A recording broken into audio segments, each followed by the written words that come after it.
This is for sure one of those videos where I didn't really plan out what I was going to talk about. I kind of just had an idea and pulled the camera out. So we'll see where this goes. But I'm here in my new place. In my last video, I talked about how I was moving from old apartment, new place. I'm here now. Some things have changed. One thing that hasn't changed is I'm still sleeping on the floor on this little mat that's right next to me. But I showed that in the last video because I didn't have a chair, so I was sitting on the floor recording that. So I was thinking about that as I was pulling out the camera for this video, and because I'm pretty sure that it's been now around this time for 3 years now that I began sleeping on the floor, doing that things like a little 3-inch mat on the floor. I think it's technically a Japanese futon, and strangely, I really don't recall what happened 3 years ago when this began. But same time that I started sleeping on this little thing on the floor, I also started wearing the same clothes every day.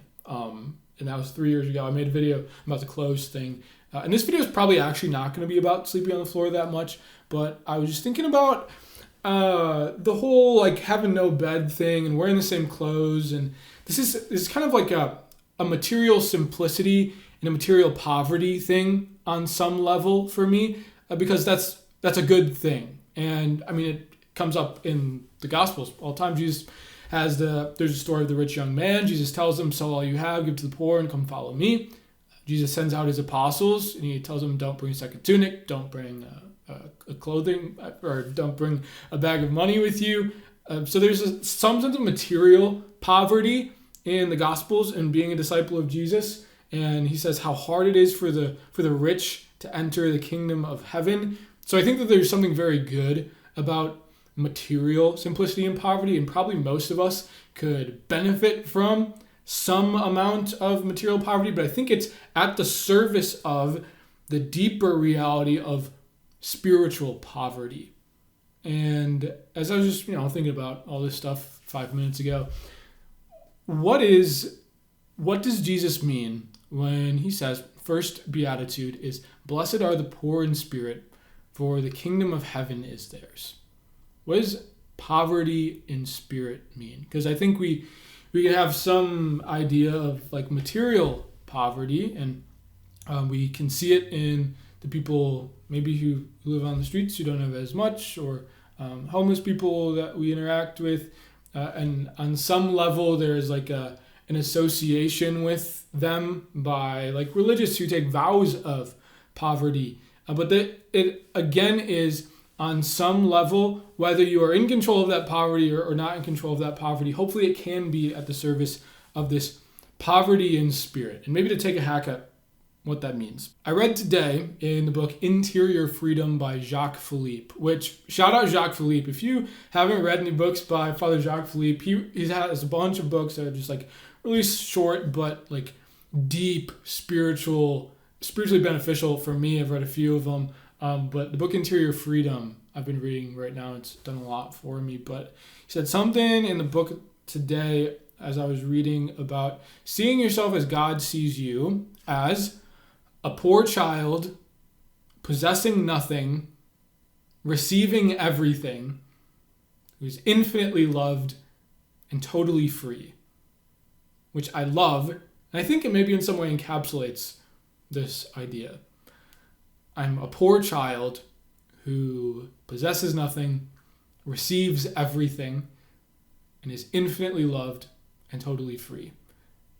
Because poverty in spirit, I think, on the most basic level, is detachment from things, from material possessions, but really from anything, like anything that I am possessive of, because I can be, and I think I know I have the tendency to be possessive of, my gifts and talents, my accomplishments, my time and energy. I'm in control and they're mine. And so then anything that comes of them is like, it's on me. It's my responsibility.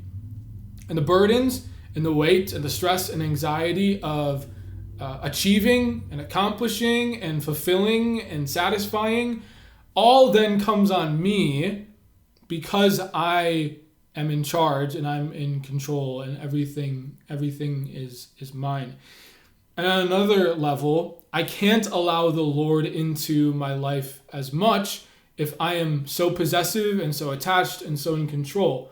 Because I just don't have enough room for him in my heart because I have all these other attachments. So on some level, it's detachment, where I am possessing nothing. And that's a self-emptying where I can then make room to receive. Possessing nothing, receiving everything. Because the more I have control, the more that I am possessive, the more that I am attached, the more independent I am, the more self-sufficient I am. And really what it is to be a disciple, a follower of Jesus, is to be fully dependent on the Lord, where I can say I am possessing nothing and receiving everything. And in this, I can be the poor child. I love that Jacques Philippe says, I'm a poor child, because this poverty in spirit, I think, is hand in hand with being childlike. A little baby is fully dependent on their parents. They are in a position where, what do they know of possessing things, really? They probably know they have a mother and a father because they know this. They have the full confidence and security in their mother and their father because they are infinitely loved by them, because they're unconditionally cared for and nurtured and protected by a good mother and father. But especially like before a little kid can even say words, they're just crying and begging for help.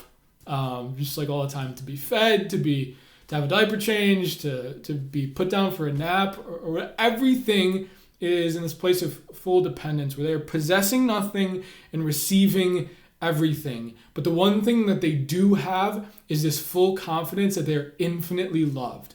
And because they have this full confidence that they're infinitely loved, they can be totally free.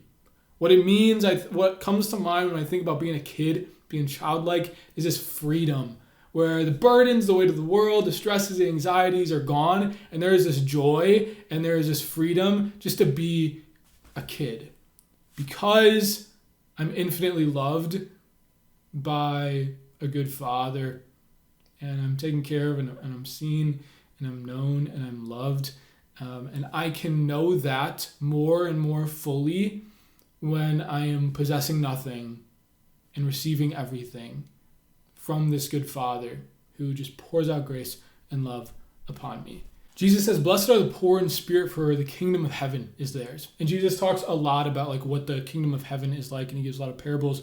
The one that comes to mind, because it was most recently on this past Sunday, was the kingdom of heaven is like a treasure buried in a field, and a man goes and buys the field, sells all that he has to buy the field and bury the treasure so that he can find it again.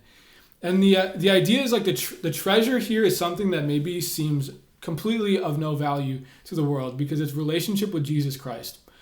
And to sell everything for that is this place of real poverty.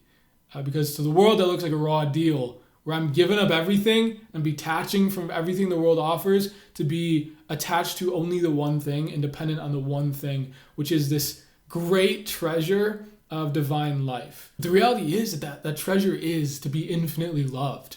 And once I find this treasure, I can give everything else away.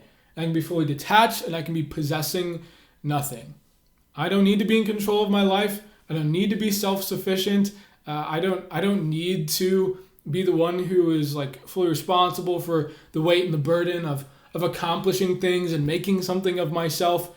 Whatever the Lord has in store for me, I can, if I am possessing nothing and I'm not in control of my life, I can fully trust the Lord has a good plan for me.